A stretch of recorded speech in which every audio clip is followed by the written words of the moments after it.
Bienvenidos and welcome a Cositas Mami Never Told Me, a podcast that dives deep into the Latin cultural norms that have long haunted the feminine genre. Montate and buckle up porque it's going to be a roller coaster ride. Nos fuimos. Hey, girl. Hey, Diane. That's my part. Oh, okay, let's rewind. I'm organizing my tarjetas. Oh, perdón. Hi, Diana. Hey, girl. Tiene calor. Today we're filming daytime. This is so different. Oh, my God. Tiene calor. I think we're manifesting a daytime talk show. Oh, junk. Manifest. Manifest. I mean, Diana be busy. So Put it out. I mean, if they paying us, then, if I got a shift. That's the goal. Even though we probably got I don't want to say 4 new followers on Spotify. Because they heard at my job that I got a podcast. First of all. Slowly going to start spreading. First of all, I was like, how do you feel about that? Because that's like a fine line. I was going to say, that's a fine line. This podcast is not coworker friendly. Well, that's what I said. So, okay. So, one of my managers is amazing. I'm not going to say his name, but he's going to know who he is because he's listening now. Is he single? And yes. No, he's married. So, he goes, we're talking about things, whatever, and he's an amazing guy, whatever. So, then he's like, so what do you do out of work? Blah, blah, blah, blah. This was at dinner. So then I say podcast. And he was like, what? He whips his phone out. He's like, what's the podcast? And I was like, disclaimer, it is not corporate Diana. It is a much spicier Diana. He was like, yeah. So I told him. First of all, your face is like. No, because I was like running through my brain like, oh my gosh, what things have we talked about? But then I was like, it's been so many episodes and topics. I was just like, whatever. They know me, so whatever, right? So by the end of the night, I left because I was gonna go shopping with Vanessa because it was a Zara in Boston, and as you know, we don't have a Zara around here. Period. So I cut the night short. Wait, where's the Zara in Boston? It's in Burlington Mall.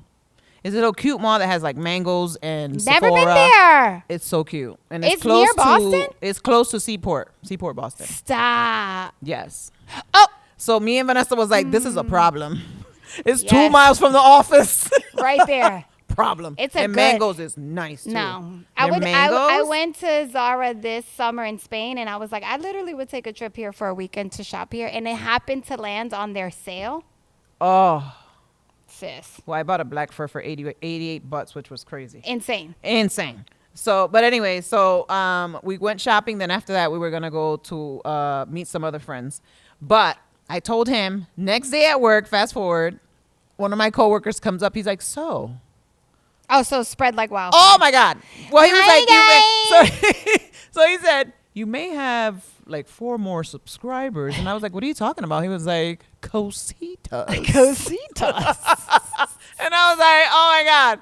I was like, it's a much spicier. He said, I've already listened to it and I love it. I was like, oh my God. I was like, okay. Hopefully it wasn't big dick energy. Oh.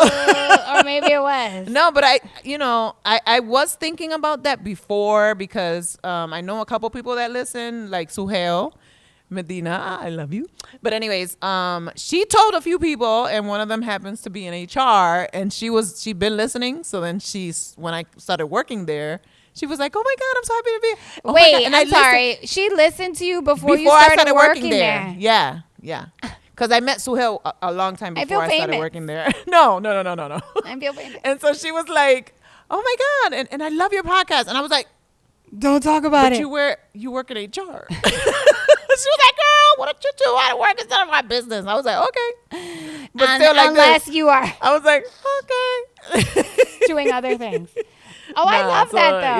Yeah. It was cool. I love that. I feel cool. famous. We have 4 new followers. The podcast. 4 more subscribers. The little podcast that could. No, I know. We're manifesting it. Next season is our season. Next year is our year. Actually, 2025. Wait, before you go on. Go ahead. One of the new guys that are following us, he says, why don't you guys get a sponsor like HelloFresh or, people that are throwing money at things like this? And I was like, make me a list. Period. I was literally, you read my mind. He said, there's so much money out here. And he said, you guys are good. Because P.S., you know what? This is a vibration energy because I just told Diana I put together a media kit for the podcast. I have a list. Thanks, ChatGPT. We worked in collaboration. Me and Sis. My ChatGPT is called Sis. Yeah, man. And I took a course in AI, so it's like ChatGPT, Claude. They're so. Copilot. Oh my God. She has gone down the list of contacts who we need to be in touch with. So I was like, fuck this. I'm going to put this in motion, pray over it. Con Dios y la Virgen. Vamos. Let's go. Yes, but we need a list of like HelloFresh, all those people, because we just get in touch with their PR. Be like, here's the podcast. Exactly. And whatever you need to do. Exactly. And they're like, well, how come you never said anything before? I was just like, I don't know, because I don't know that. And they were like, what? Yeah, lead with the pitch, Diana. Lead with the pitch. I know. Lead with the pitch. I So you've been in Boston this whole week. How has that been? Cold. Freezing. Because you're by the water. When I tell you that Monday afternoon, when I left to go back to the hotel, I felt like the wind was assaulting my lungs. No, Boston though, when it's cold. That was crazy. It's cold. It was cold. And then the next morning, the meteorologist was all happy, like, and today we have a cool 27 degrees. I'm like, bro. No, it's cold. The fuck are you happy about? Like, no, Boston, it does like New York. It creates those wind. Yeah, because of all the buildings. Yes. But you know, I went to Boston like 2 months ago with Sophie and my mom for the weekend. It's grown into such a fun city. There's so much to do. I even went to a speakeasy. Ooh. It was cute. It was a lot of, I felt like a chaperone. But I know. Yo, say less. Immediately I was like, girl, no. The one of our very young listeners, she's 24. She brought us there. And I'm just like, hi. This is very cute, but I feel like a chaperone. I'm tired. And she was like, you're so not a chaperone, Diana. No, you were. And I was like, I am. No, you were. Time to go. Yawning. How do I even order a drink here? Yeah, Boston is such a cute little town. I took her to the ice cream museum. I took her to the children's museum. I took her to the aquarium. And even still, there was so much more we could have done. And it was cold and rained that weekend. But I was like, screw it. We're going. Yeah. And we stayed at a hotel. We stayed at the Seaport Harbor or something. It was so fun. My mom had a good time. You know me. I can't hibernate. Anytime that you rolled up into a town, right? So the first time I was there, and right before we took a left to go on the street to where I work, there was Rag & Bone. Period. Oh, I know exactly what you're talking about. Lululemon. But that's all new. That's all you know what I'm saying? Yeah. So you're rolling up and you're like, okay, this is the neighborhood I'm in. Okay. Yes, because Boston was always Quincy Market, was always, what is it? Is it Carnaby Street? I think it's Carnaby Street. I don't know if I'm confusing it with London. No, London is Covent Garden. So Carnaby Street, where the only thing that disappoints me is that they used to have like privately owned places, like mom and pops that were like really dope fashions. And now it's become more commercial stuff, which is a little like. Well, they have this little cute thing out there right now for the holidays where there's like little markets, pop-ups. Yes, which I love. But it was so expensive because of where they are, and they charge I think $30,000 for the few weeks that they're there. No, for the little booths. I think they're like to build out 5 by 4 or something crazy. Oh shit! And it was that's cold. Big. I mean, some of my coworkers went and they bought stuff, but I was cold. I was like, there is no way. I will go to TJ Maxx where it's warm. There is nothing here that I need. I don't need an ornament. Not a man. Keep your ornaments. Not a man. But I love Boston. Such a cute town. Yeah. What are you doing for the holidays?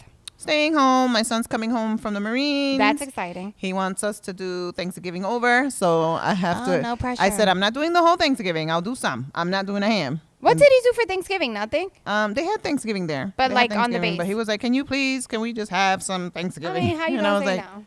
Of course. By the way, your love language is like cooking and feeding and hosting. So you were like, sure. I was like, sure. And then everybody. But you got to make like a turkey, like that. I'm making a smaller turkey. Oh, okay. So I'm making a small turkey. My mom's making a pernil, and then we'll go from there. I said I'm not making a ham. I'm not making all the things. I'm just gonna make something. Ham is my favorite. But he's like, he just wants rice, mac and cheese, turkey, pernil, potato salad. So yeah. And how long is he gonna be home? 2 weeks, I think. That's exciting. Then he's going to Greece, Sweden, and Norway. Working. Yeah, for 8 months. So they haven't, how does that work? They haven't assigned him. No, he's assigned. He has a fleet. Yep, he's assigned. So where's he going to be he based? leaves in April. He's going to be based on a boat. On the water. Oh, how is he feeling about that? Because he He's wanted to end excited. up in Japan. He's excited. I mean, it's still. He's excited. He's How so old excited. is he? Like all of 21? He's 20. He's 20. He's 20. Period. Period. Yeah, I mean, boo. Like, how amazing. Yeah. Yeah. I'm And happy it's for not him. like a boat. It's like a boat. It's a huge boat. Yeah. So, yeah. He's good. That's amazing. He's happy. I'm happy. I'll be here too. We got to figure out. So what? You'll do Christmas Eve? I'll do Christmas Eve and probably Christmas too. No, There's a the couple- food and stuff, because I'm trying to figure out Oh. when I come over. Christmas Eve. Okay. Christmas Eve. I Yes, was- I was please come getting over. to the nitty-gritty. Christmas Eve. And Christmas Day, Eve. well, we always have like breakfast. Yeah. And then hang out, watch football games, basketball games, whatever's on. Yeah. Yeah. So we'll be here, and then we leave Christmas Day, which has been tradition for me and Phil for 20-something years. Are you going to Florida, right? So we're going to go to Miami. Mhm. Yep. So I'm trying my best to keep some traditions, well, most for Sophie. So we'll go to Miami. And Are then you going by yourself? No, so I'm going, and my sister and JoJo are coming. Oh, nice. Yeah. So that should be fun. But it looks a little different, right? Like Phil's not there. It just so happens that our friend at Soho House is now a manager in Texas. So the vibe is there. You know, it's no irony that everything kind of has shifted. Mm-hmm. So it's like new leaf. But new memories. Yes. And new traditions. Yeah. So Sophie thinks But with the old. Yes. She thinks she is the employee of the month when she goes there because they have her work the desk and all this stuff. So she's so excited. And then something different. I'm going to Atlanta for New Year's with Shirley, which is totally Nice. different. Because I was like, what am I going to do? Usually I Yeah. spend it at church. Right. But my church in Miami, she's pregnant, who's one of my dear friends, Joanne, is a walking miracle, blessing, 45 and pregnant after trying for 15 years. Wow. Mm-hmm. Like trying. God bless her. Like really Yeah. trying. So Pastor T and Pastor Joanne, they're having a baby, so they're not going to do New Year's Eve. I She's wouldn't very either. pregnant. No stress. Exactly. So I was like, I mean, I could stay in Miami with Sophie, but then I was like, you know what? Let me just look up a ticket. We found a ticket to Atlanta for cheap, so we'll be there for 2 days and then we'll come home. Nice. Right? Why not? Started Why the year. not? We started the year actually in Miami with Phil, and we'll end the year in Miami. We'll leave that day. Kind of like full circle-ish. Yeah. So that's our holiday plans. Nice. Any resolutions? I don't do resolutions. I really don't do resolutions. I do more like, Goals? yeah, but I don't even know if I would call them. I started calling them like refining my standards a few years ago. But I'm very careful about making these endless to-do lists essentially and calling them resolutions or goals because that's bullshit. Right. But I do have 3 very large pillars that I'm transitioning or really redefining for 2026. So that's really exciting, but it's very stressful because I'm literally betting on myself on all 3 of them. And that's very new. I know last episode I talked about missing going to work because of the clothes, which I do. But I do miss being around people and socializing. And like, I'm so someone who takes great pride in being self-aware. And it's like, I know what I know. I know what I don't. And you can't possibly be in the mix or in the know if you're not around people. Right. So I'm like, damn, I miss it. But then the minute I speak to anybody who has a job, I'm like, I don't miss that. I don't miss that. Well, maybe you need to go get a job that you're like the lead in of the department. Obviously. You know what I'm saying? But no, I think, I don't know. I'm there. I'm debating. I think I mentioned that I had gotten reached out to by a few recruiters. So I think that's kind of like got in my head about like, ooh, should I be back in this space? But no, the three things I'm working on next year, I'm excited about. It's going to require a lot, but we'll see.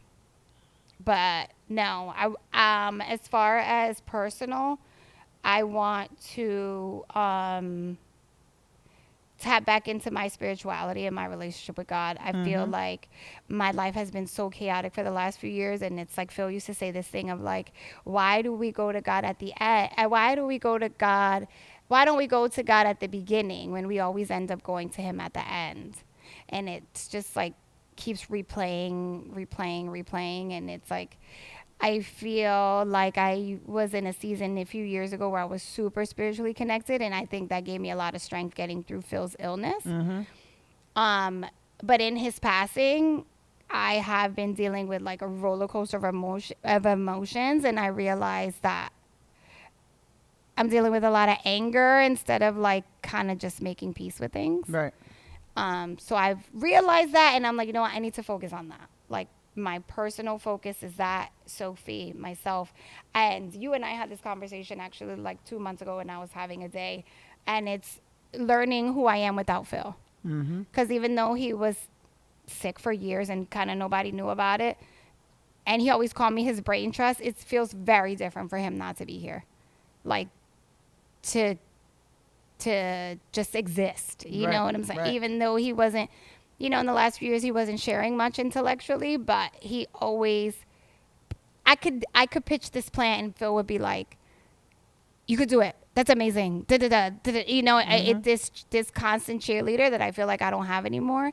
So it was probably a month ago where I was like, fuck, I think that's what I'm missing. And that's what's making me like, do I want to go back to work? Do I want to do that?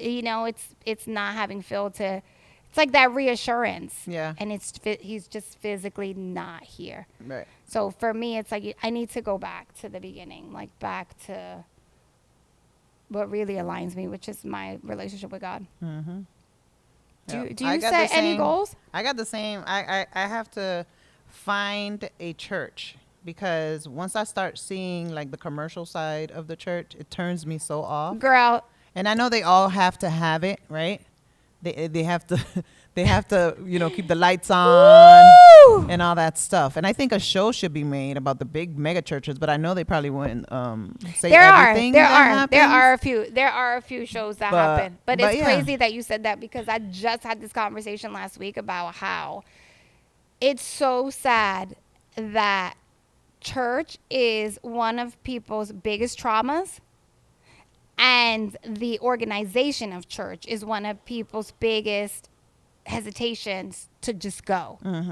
You know what I'm saying? It's like everyone is seeking. It's Natalie, Diana's best friend, at Phil's celebration of life at the end. She was like, she actually called me and she was like, I want to find a church like that. That makes me feel like that. Yep. And I was like, yeah, like it's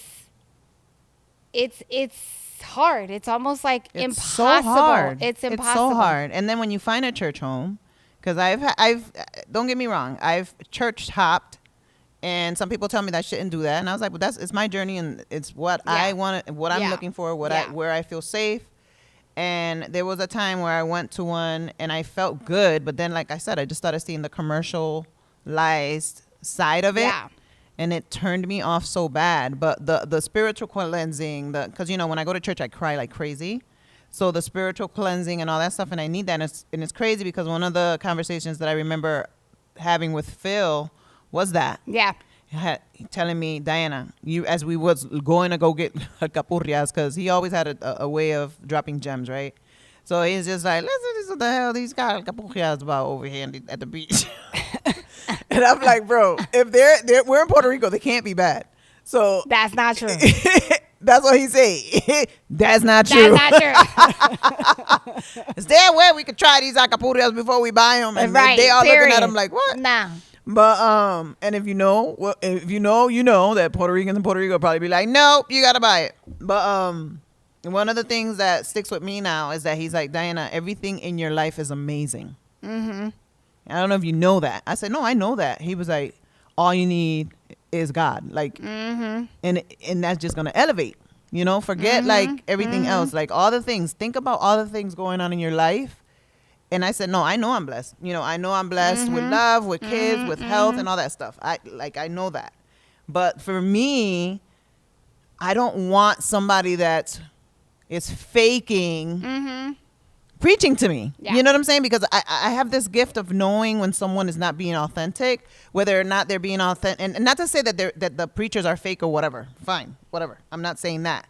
But I can tell when it's being, whatever's being said is because they're trying to get more money. Like, and then in my head, I'm already knowing what they're going to say. And then when they say it, it's like, you know, but like I said, I've said it before, the church that's right here, right down the street from where we're recording, you know, and I told my mom I would start going with her. Every time I went, it was like What's he was it talking called? to me. It's right here. It used to be St. Lawrence of Tools, but it's a Spanish name. Is it a Something Catholic? Santa Maria. It's Catholic, but it's not a lot of standing and sitting. Oh, it's not as like. Yeah, because the guy is South American.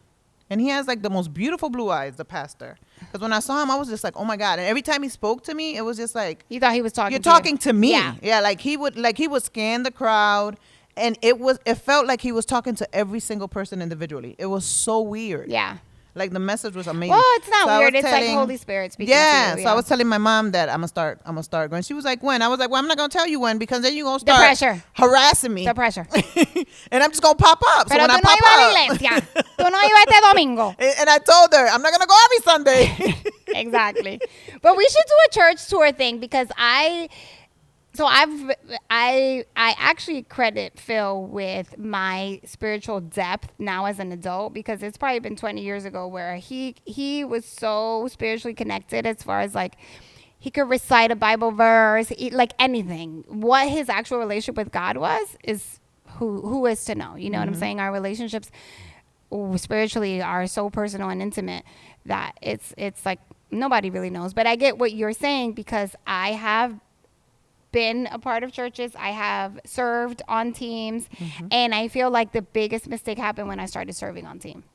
Because it's like service is your calling, right? As a Christian, you're called to serve, which you're really great at, which is one of your love languages. But it's almost like Oz. It's like seeing behind the curtain and you're like, I don't like it. I don't like this. Yeah. So I decided to figure out how to serve in other ways that don't necessarily interfere with what I want to get out of church because it's humanly led. Like pastors are humans. Right. The people in the organizations are humans. Right. So people have these expectations that are like supernatural of people just because they're in the spiritual realm. But it's like you can't. So it's like you gotta, for me, I've learned to go to church to get what I need out of it. And sometimes the service speaks to me, sometimes it doesn't. And it's like, okay, cool. It was for someone else today, but sometimes it speaks to me in a way that's so heavy that I'm like, I needed this today. But I know exactly how you feel in the sense of you kind of like, this doesn't feel authentic. This doesn't feel like it's for me, which is essentially you visit. It's like dating. You visit. And then there will be a time where you go somewhere and you love it for months and then something happens. Like I know for me, when the George Floyd murder essentially happens and the church I was attending didn't address it, I had a huge problem with that. I had a conversation with the pastor. It was not necessarily received very well because some spaces, spiritual spaces don't feel like they need to discuss politics. But to me, that wasn't a political stance. No, that was Exactly. a worldwide situation. Exactly. Yeah. So then something like that happens, you get a distaste and you're like, I don't ever want to go back. That's a year marker too. Exactly. People say post George Floyd. 100%. before George. You know what I'm saying? Because if you remember, it was George Floyd. It was COVID. It was like we were. Yeah. It was It was Trump's crazy. first initial presidency. Yeah. It was all bad. Yeah. So yeah, all that being said, we should go on some church tours. I think we should too. Because there's some churches actually that I've been wanting to try. I We go to my should. cousin's church. And we should rate them. Yes. Or not necessarily rate, but be like, we you can know rate what? them. This is what they provide. This is what they don't. We can rate them. You can rate them. Like for you, what Yeah. it provided for you and what it provided. Yeah, like because that, there's like this that. new wave. Not to bash them. Yes, there's this new wave of church, which is like very concert. Yeah. Like everything There's is dark. one in downtown. There's one in downtown. Yes, and then I don't know exactly what they call it, but the church I attended in New York was like that style. And then there's my cousin's church, which is very like Baptist Pentecostal, which is completely different. But my cousin's husband, he's got a great message. He's very, very I can tell he talented. has I could tell. His message is amazing. But I would love that. I would love it too. Because good worship. But Let's then make a list and start doing it. yes, because then at my cousin's church, the worship is not good. No? No. Well, this is the thing, And I'm right? very transparent about that. You know, I love you. This is the thing, right? I hate when somebody comes up to me and says, I saw so and so at the church, and I don't know why she's going there because A, B, and C. And I'm like, she's going there for whatever she needs to go there for, right? Yeah. And you're critiquing her and judging her. So what are you doing here? Exactly. Look at the mirror. You're talking about her and you're saying all these things about her, but put a mirror to your face, because why are you even judging what she doing? And that's the bullshit. You know what I'm saying? Or did you see what she had on? They tell you can come to church with whatever you have on. Come as you are. Come as you are. Some people don't have the ability to put outfits together. They may have the money. I have so many people at my job that have the money. They have the money. They just need a stylist. Period. They need a personal shopper. And they don't know about these things because they're in the numbers. They're in the portfolios. All they know is a suit, right? But when the casual comes, they're like, oh, I don't know how to do that. At all. You know what I'm saying? And they're okay with it. Because you know what? Guess what? They got second, third homes. They chilling. The kids' college already paid for it. They're not even in college. Exactly. You know what I'm saying? They're not even They're not born worried about yet. no damn clothes. They're not even here. They're not even born. So to me, like, that also is another thing. Like, if I see people, because, you know, Hartford's small, Connecticut is small. So, yes. It turns me off, too. Yes, you know what I'm saying? So I know the feeling. yeah, the church that I used to go to in Windsor Bloomfield line. I won't say the church, but there's 4 churches, and it's called Four Corner. You know, there's three churches on the 4 corners, and I loved it. I loved the worship, the band, the chorus, the choir. I loved it. I loved it. The moment I started seeing people that I know, I didn't know you go to church, girl. Oh my God, where you sit at so I can sit with you? I don't come to church to worship with you. I'm sorry. You know what I'm saying? I'll see you after. Maybe we could get something to eat downstairs. But if I'm sitting up in the corner somewhere, it's because I don't want to. I'm here for me. I'm not here to socialize. Yeah. I'm not here to see your cousin or whatever. We run into each other after. Awesome. We could have a whole hour conversation. But when I'm in that, I just leave me alone. Yeah. But the funny thing is, church is very much a social moment for a lot of people. Yes. So that's and the thing. only social moment. That's it. So it's like, I've had my experiences with churches. I've like being in between churches, and it's like, I've learned to even now, like, we have a podcast, we say fuck, bitch, but you know, like, all the things, and it's like we're still two very spiritually aligned. And they about to judge us. Watch, they want to go to church and they be talking about Period, pussy and dick. Yep, phallus. Yes. I love the Lord. My relationship is very But guess what? We're human. Exactly. And guess what? He said, be fruitful. Nonetheless, yeah, we should do a church tour. I'm down. I'm down for that too. We'll keep y'all posted next season on Cositas. Cositas goes to church. That might be the viral. The thing that makes us go Imagine viral. the Cositas goes to church and rebuke them bitches. And then, Anyway. and then they see like Don't come to my church. 5 episodes and they're like, no, don't let them in. Don't let them in. 5-star rating. That church got a 3-star rating. Jesus is not there. He does not roam there. Anywho, what are we talking about today, Not Diana? Jesus is not there. He's not there. Because, by the way, he don't always be there. Uh-oh. We are talking about so we were talking about being a pendeja, right? Like, don't be a fool. So we just wanted to bring it back to the career because we ran out of time last time. So we just wanted to make sure that you young ladies and some of you older ladies, because I can talk for me. Like, I knew a lot of things that I had to do, and I would pitch them to other people, and I wouldn't do it for myself. So, you know, and in my role, I do a lot of the background stuff. You know, I make sure that the trains keep running and that everybody's on point, that everybody's fed and all that stuff, right? But I do it very well. So it's like, wait a minute, I know my worth, that type of stuff. So, but what do you think it was that made you pivot? Like, what was it that? Because we won't mention the company. You were at a previous place for a long period of time, and you had a lot of ideas. You led a lot of the ERGs and stuff, right?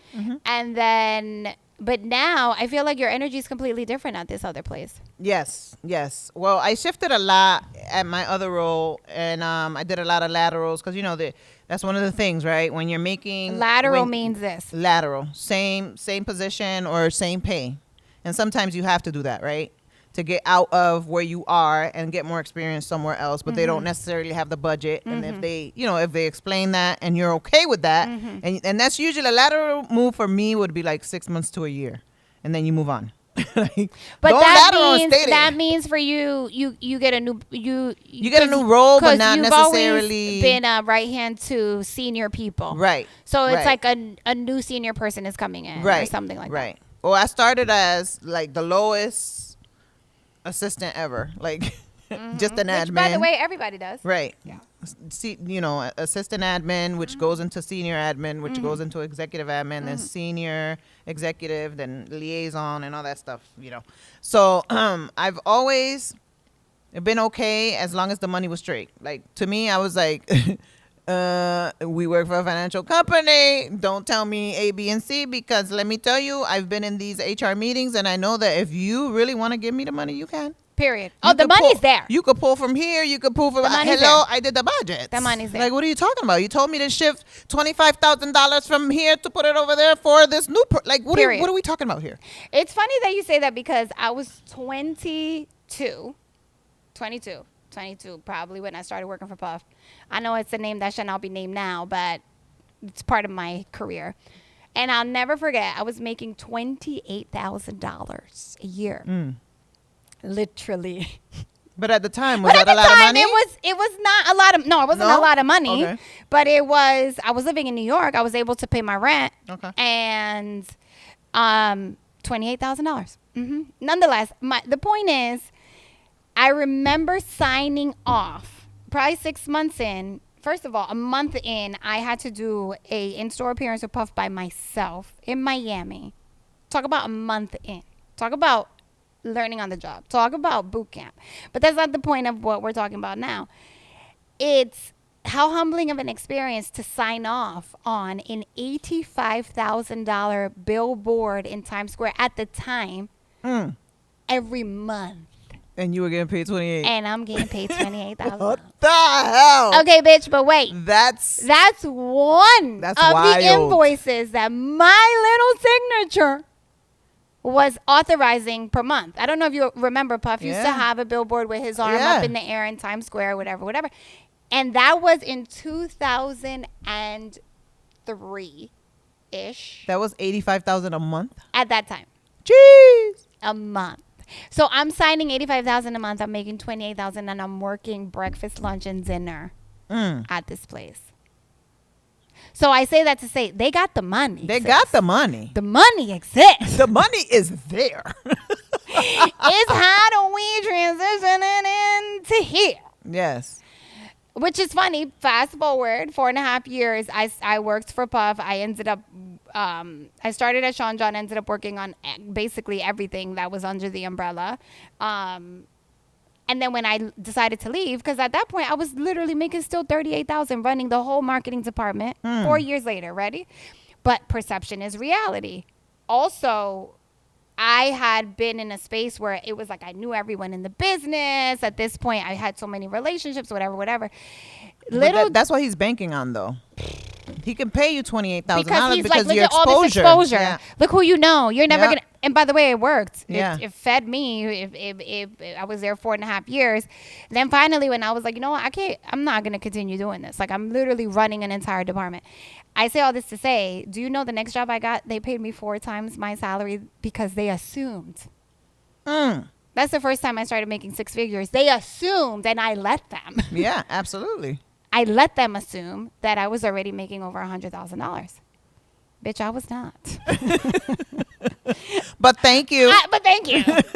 I was nowhere near 100. Right. I'll never forget. I started at 125, and when they made me the offer, I almost shit in my pants, physically, theoretically, and I was like, okay, sure. And it was very. I remember I called Phil, and I was like, no! Oh my God. It was going from 38,000. Yeah. To 125. I'll never forget it. Never forget it. So that being said, ever since then, I knew I was like, no, I'm not. You just it's this thing about not being a pendeja. There's pendeja, but there's also like you have to earn that. Don't be a pendeja. Like you can't go in negotiating $200,000 if you ain't showing up to work on time, if you're not doing your job, if you don't know what you're doing. Like that's a whole nother conversation. Right. But no, after, that's part of the conversation. 100%, 100%. Sis, you gotta come correct. Come to work on time. Exactly. But it was ever since that transition, I always knew after that, when I went to Nike, when I worked for Jay-Z, whomever, it was always like, and now I have a new starting point. Now it's like, no, I'm not. This is where I am, and the goal is to continue higher. Upward. Yep. But I say all that to say the money's there. The money is always because there. when I left PS, Puff tried to counter offer, and I was just ready to leave. You see? Yeah. So he could have been gave you the money. That's crazy. Then that's the part that's frustrating, right? Because I left friends. Sean John was like a very dysfunctional family, but I left working with friends every day. I left working with Puff at the time every day, which is for me, and I've spoken about this transparently in my career. It took me a few years to be like, who am I if I'm not connected to these people? Right. Because I was always either Puff or Ellen or Jay or this one or that one. And it's like, when I left, I was going into an apparel company that owned various brands, but they didn't have a celebrity. The celebrities would be whoever we did campaigns with, but it wasn't attached to a celebrity. So it was a very different conversation I'm having now. It's not, oh yeah, Puff is in the office, or like he'd be in the background on the phone, or like Puff is on the line. It's a very different energy. Which by the way, I felt immediately too. It's like anybody who was on my line wasn't even returning my call. Wow. Yes. I felt that, which I appreciate now at my age, because it's like, these things. You live in this little fantasy at the time where you're like, oh no, I have relationships here. You really don't. Right. They have some of those relationships, like Ileana, who one of my closest friends from when I was in my early 20s. That's a real relationship. I met her when I was there. Other people wouldn't even return my phone call. That's crazy. And mind you, I had marketing dollars to spend at this new place. So whether you were at the time where magazines were really big, you were a magazine contact or whatever, I had the money now to spend. With Puff, we weren't always paying. We were negotiating our way through, give me 4 pages for $20,000. Now I'm trying to pay you your rate. And you're not calling me back. You're not calling me back. Wow. Because now they got mad people trying to do the same thing you're doing. It's wild, right? So all the pendeja talk when it comes to business is like, don't be a pendejita for sure, but you have to make sure that you can stand on your own 2 feet. Absolutely. Because, absolutely, especially now, know the job you're in, and know the job that you're going to try to apply for. Because you can't be talking about somebody doing something and you're not doing it. Like, because I've known people that have trained people, and then the new person that they just trained becomes their manager 6 months down the road. Okay? So then you're staying there and complaining. You're not saying nothing. You have to know your worth, like I said last week. You know your worth, and then add tax. You can do mad research. There's market points. There's all type of stuff out there where you can research. The titles may be different, but always look at the job description. ChatGPT is crazy with stuff like this. You know what I'm saying? Like, go in there. You have to know your worth. Once you know your worth, do some research behind that. And like Rocio was saying, you got to be on time. If they give you 8 to 4. The basics, the 101 of the basics. Yeah. If they give you 8 to 4, they're not telling you come in whenever you want. We here 24 hours. Come whenever you want. They're telling you 8 to 4 because that's the time that they need you in. It's a contract. You're signing a contract at the end of the day. So you got to make sure you're there on time. If they have a dress code, know the dress code. Because there's some folks, let me tell you, my old job, there were no poles there. No what? No what? Polls. Some people got sent home. I'm sorry. And this was pre-COVID. Pole as in As stripper. strip pole? Yes. Okay. People got sent home too. I just want clarity. It wasn't people walking around all day with it. No, they would No, get so pulled you're to the an side, adult getting sent home from work. to change. Because what are you wearing exactly? And is this Crop sound like tops, is this on like what stripper is shoes. it Friday? What is it called? No. There's no casual Friday. There was no casual Fridays there. So you're showing up to work. You're showing up to work. Okay. In a stripper shoe. Okay. Like a double platform situation. No. In a skirt You're that you lying. can't bend over. You're I am lying. not lying. You're lying. I am not lying. Yo, that's like being a what is it called? Those people who go to Comic-Con?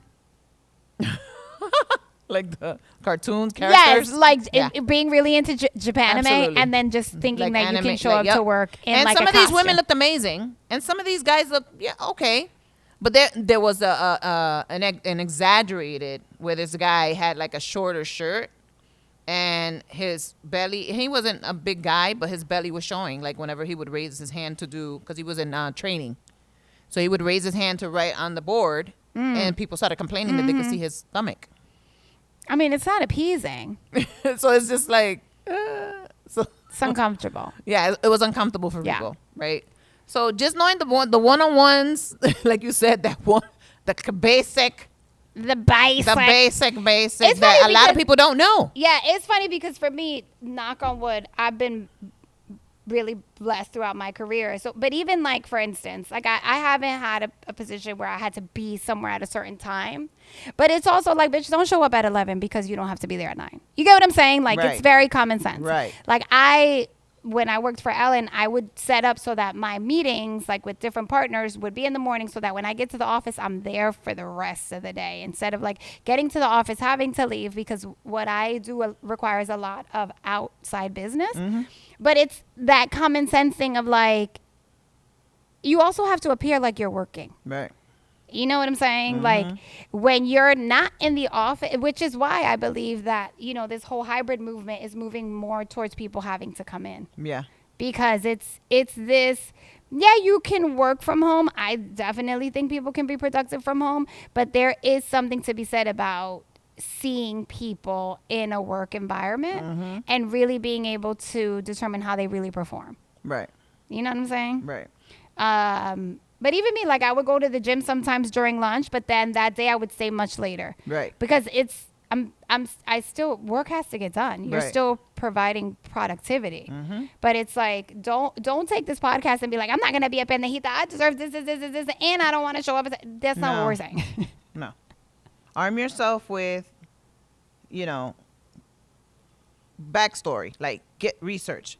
Arm yourself with stuff like, okay, if you know that you need a promotion, like closed mouths don't get fed. Closed mouths don't get promotions. Closed mouths don't get more money. Because if a manager sees that you're happy in your position and you're getting the same percentage amount, like let's say at a corporate place where they give bonuses every year, right? And you're allotted a certain percentage because of whatever, class you're in. But if you don't say anything, then they think you're good. You gotta say something, especially and be ready to come back with, this is why I think I deserve a raise. Yeah. I did A, B, and C on top of whatever else you did. Because if you're just doing your job and you're doing it exceptionally, there's 3 other people doing an exceptional job. A, B, and C, and this is why I went above and beyond and I did this.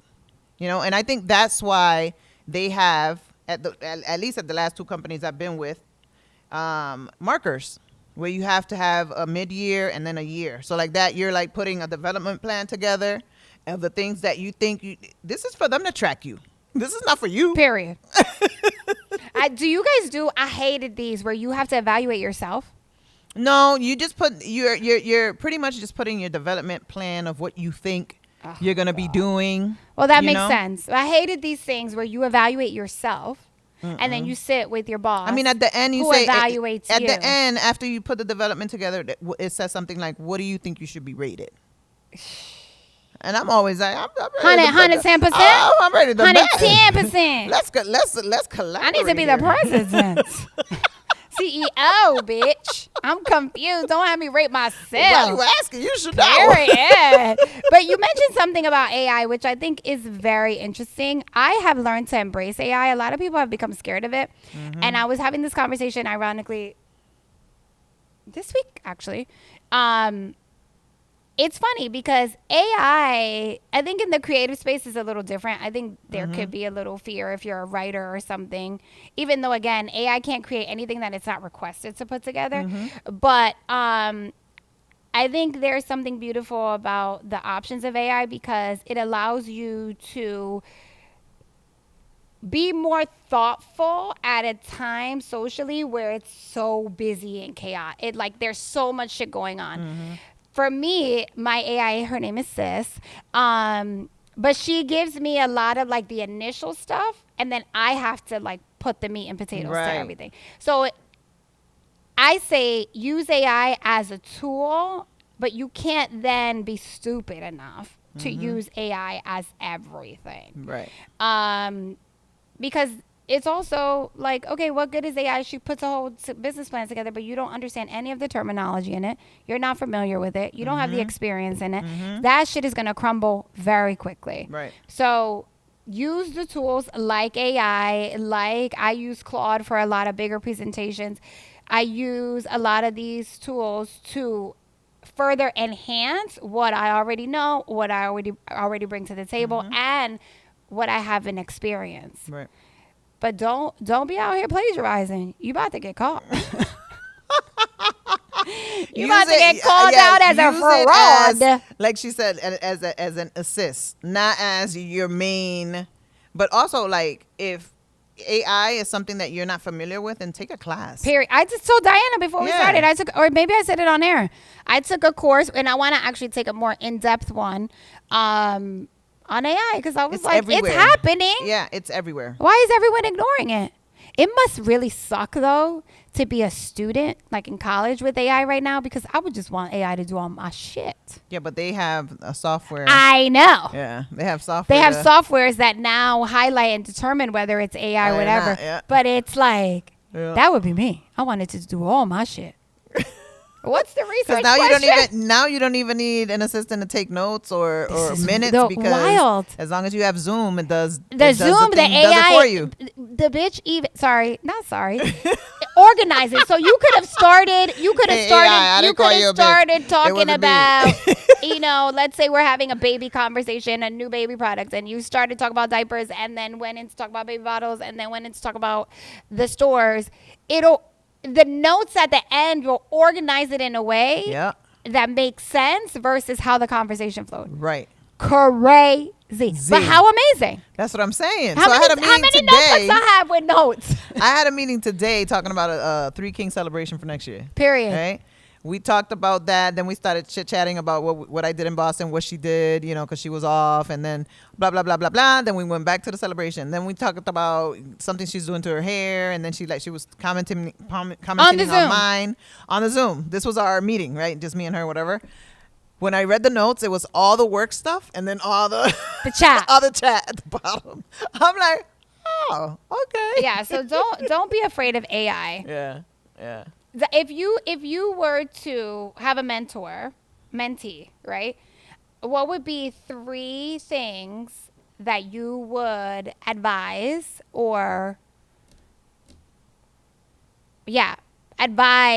that can help someone step out of, potential pendejita zone? Because there's also, we know them well, people who are workhorses for companies and supervisors who just don't deserve it. Right.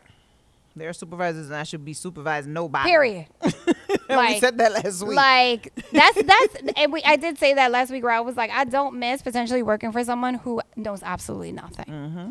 And by the way, don't be fooled. I've been in meetings with 8, 9 CEOs, presidents about to sign a deal. And I have had epiphany moments where I'm like, oh, so none of these motherfuckers knows what's happening. Got it. Nobody here knows. They just get bullet points. Nobody here. Right before the meeting. Exactly. So nobody here knows what's happening. Got it. Noted. Let me just continue moving forward. And it's usually no male bashing, but it's usually the men.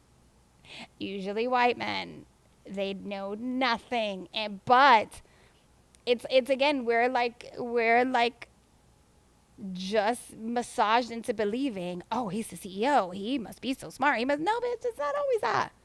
It's not always that. But nonetheless, three things. I'm 25. I'm Genesis. You're In my Genesis? 20s. I would tell you, Starting in my career. Which I think I said this last week. Don't let fear keep you in roles you've outgrown. Because I think, especially us as Latinas, we're like, oh, well, I'm not supposed to do that, or I'm not.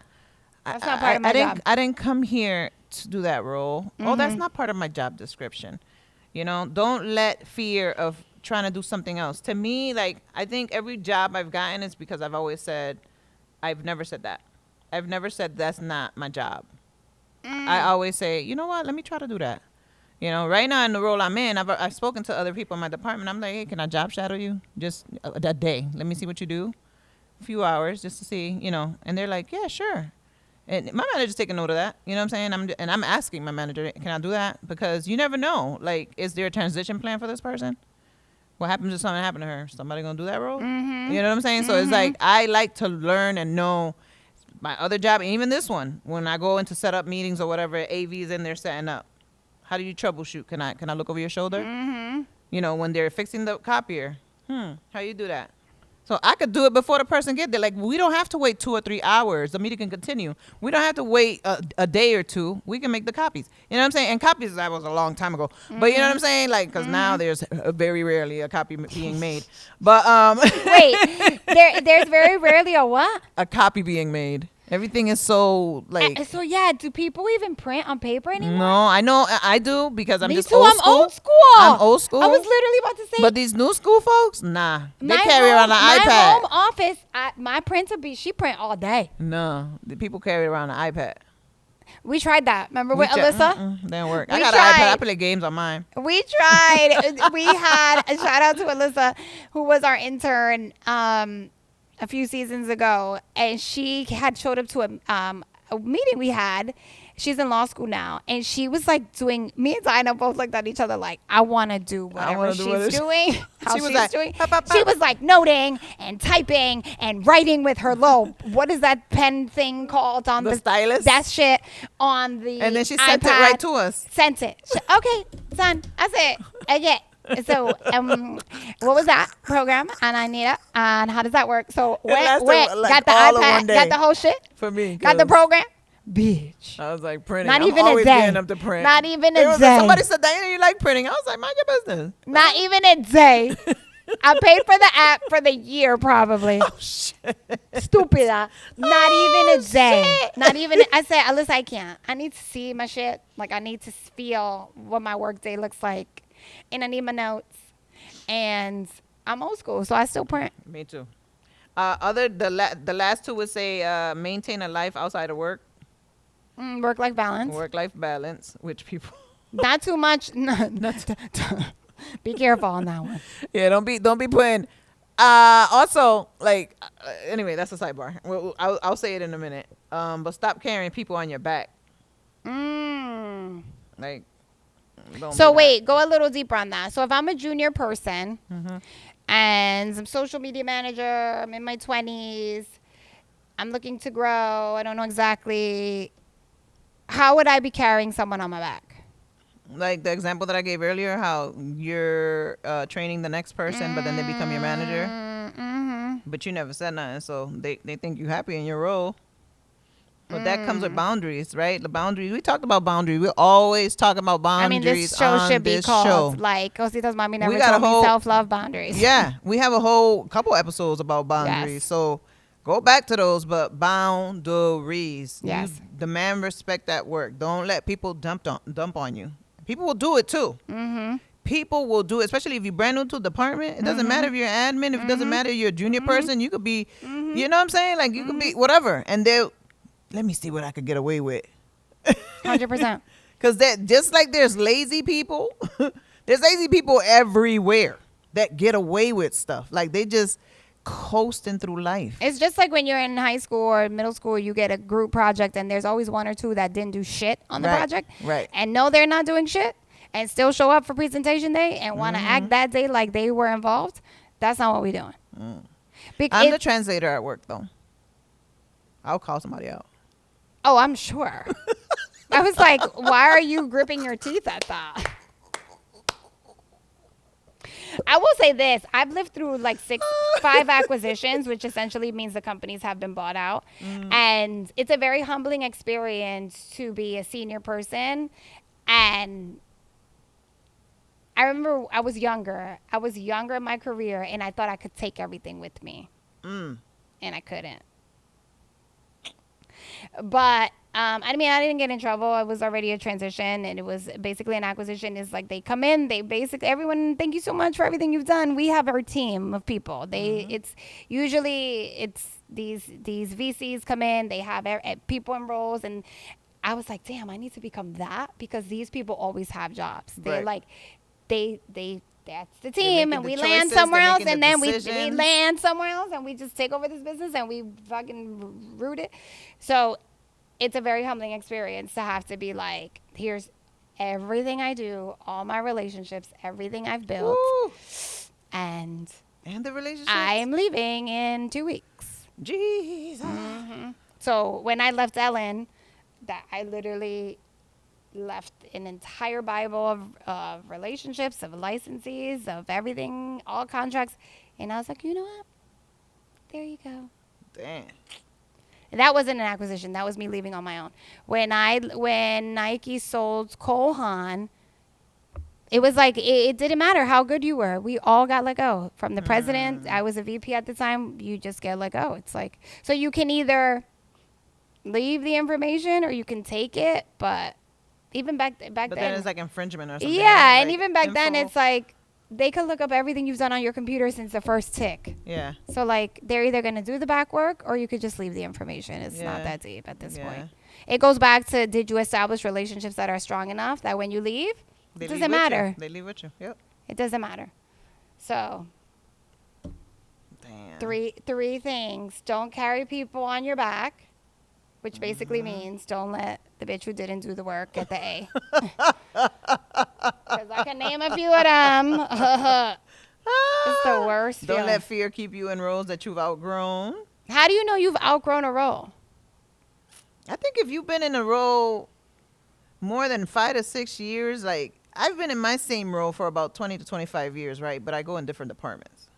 I'm in different places. So I'm learning different things as I go along. And I've gotten promoted throughout the years and gotten and negotiated more money and whatever. But, yeah, I think once you start doing someone else's role and you're very good at your role and their role, Bitch. and you ain't getting paid They for that. getting a twofer?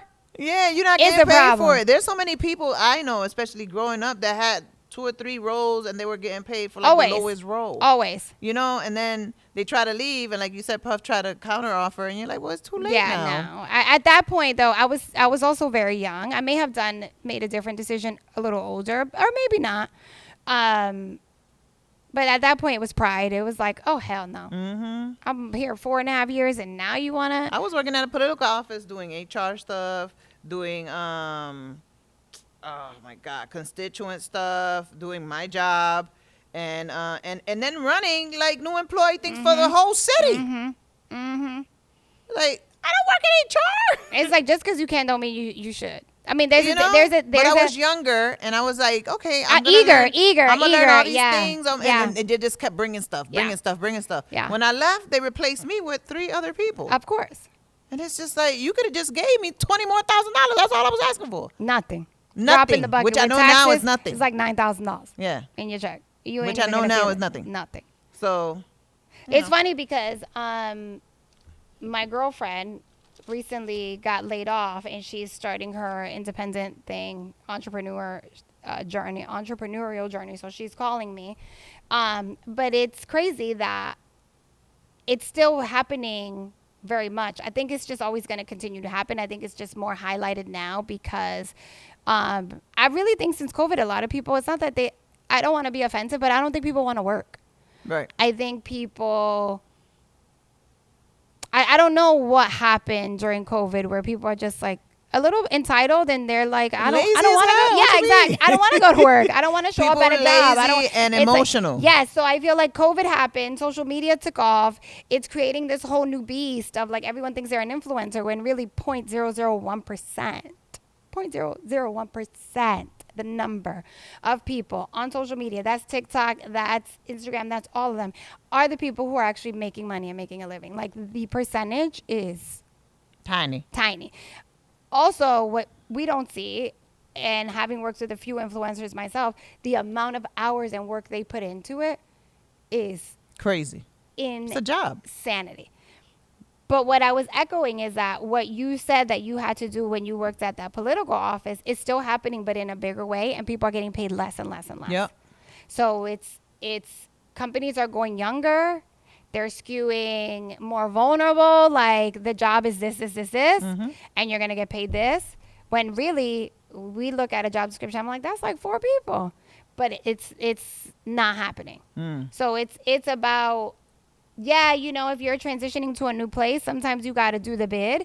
But at some point, whether you give for me, I give myself timeline goals or points where it's like, all right, in a year, what you said, and again, it's a little different. I've been doing what I do for a long time. It's like, by this point, I should have met these financial milestones, or I should have brought on this amount of partners so that my conversation can become, I need more of an interest. I need more of a royalty rate. This is how I would approach things. But it's knowing that I got to do the bid where I probably won't get paid for a whole year. Right. As an entrepreneur, it's different. So to be in the corporate space, it's like you're going to get paid for the whole year, but what are you accomplishing in that year so that when your review comes up, you're speaking from a place of facts, like you mentioned.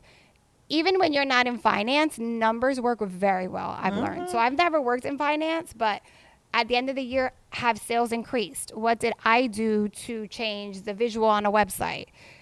Is our website, what is it called? Activity, has it grown based on my suggestion? So there's a variety of ways that you can show data without saying, well, I'm not a data, what I do is in a data position. Every position is a data position. Yep. Every position has KPIs, which is like key performance indicators, where it's like, if you're looking at the beginning of the year, by the end of the year, did I hit out of my 5 at least 3 of them? So that when you go into your review, you come from it, regardless if you get a raise, if you don't get a raise. But I'll tell you this, as someone who has been in positions where it's like, oh, you should get, even though in my head I kind of already know who's going to move up and if they need to get a raise. But I'm definitely thinking a little different if you're sitting with me and you're telling me about boom, boom, boom that you did. Oh shit, maybe I never noticed that. So it's a very different conversation. And now I'm thinking about it. Exactly.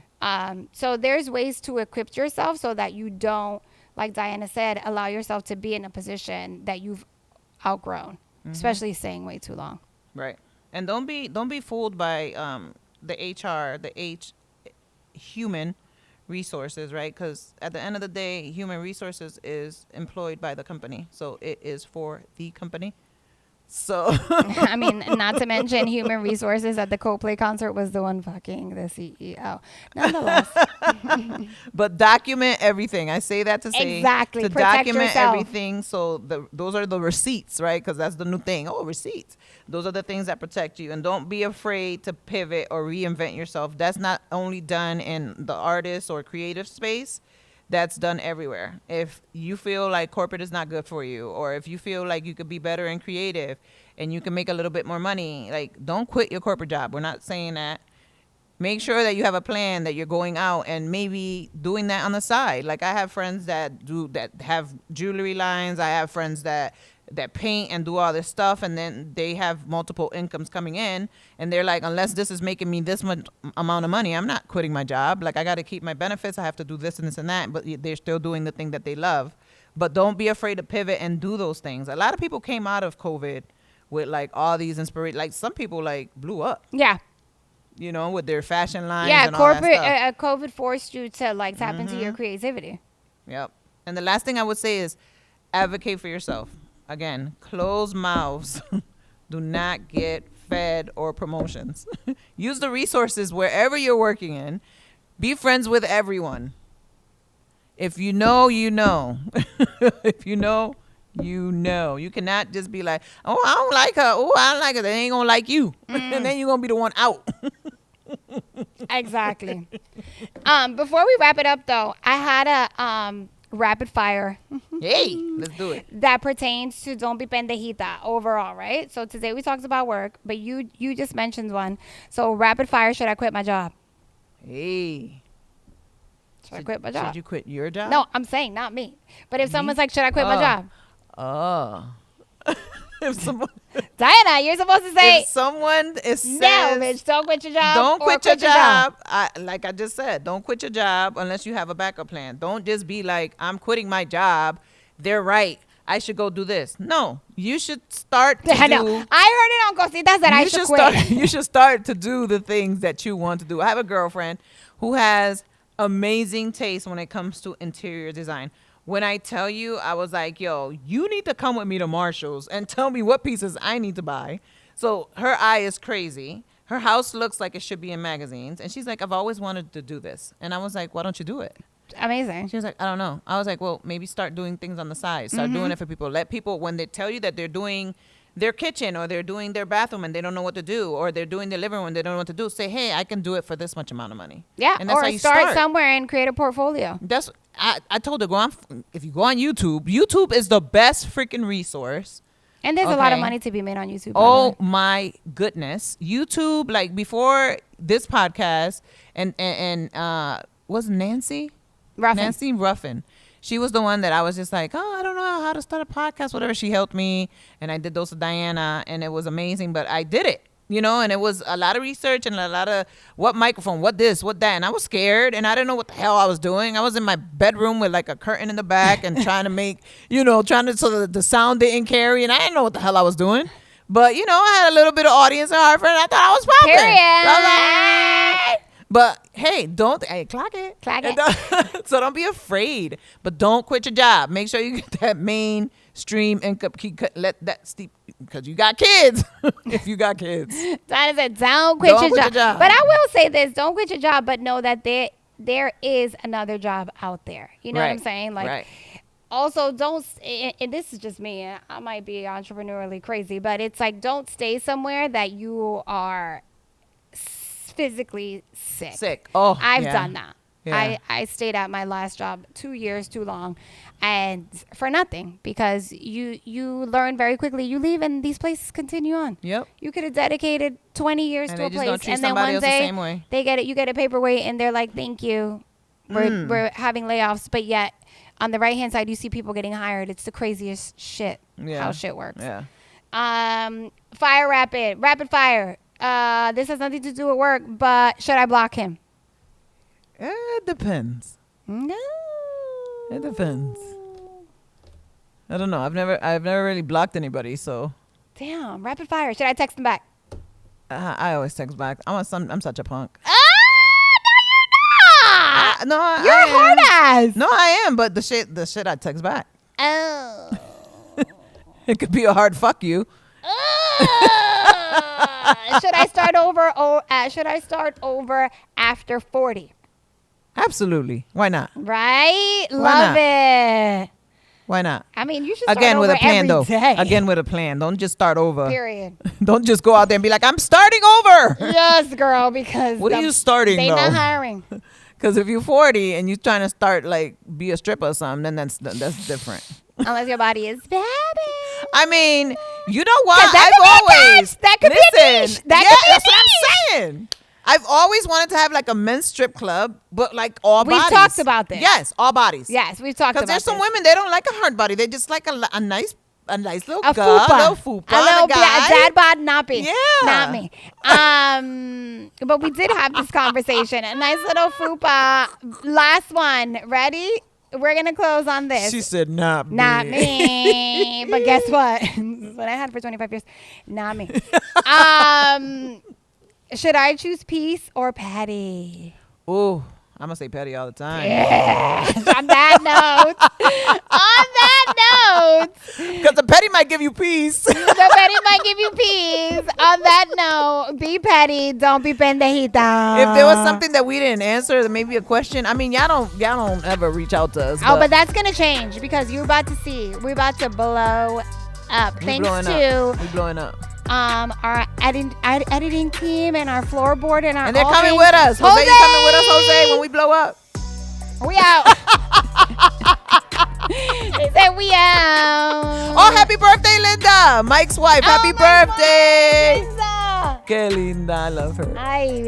We said to Mike, we were like, what is she doing today? It's her birthday. He's like, nothing. She washing clothes. Even Jose was like, nah. That ain't it. But he didn't tell us that he took her shopping yesterday. So that don't matter. Go shopping today and get your toes did, get your hair done. All that, girl. Don't be pendejita. All right, y'all. Love ya.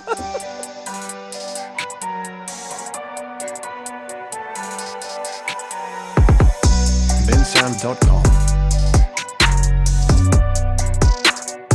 Gracias for listening to Cositas Mami Never Told Me. We hope you loved this episode. Make sure you subscribe, follow, and share Cositas Mami Never Told Me on all your social channels. Todas las redes sociales. And don't forget, if you want in on the real tea and see all of our reactions to the craziness, watch this episode on YouTube. ¡Qué bochinche!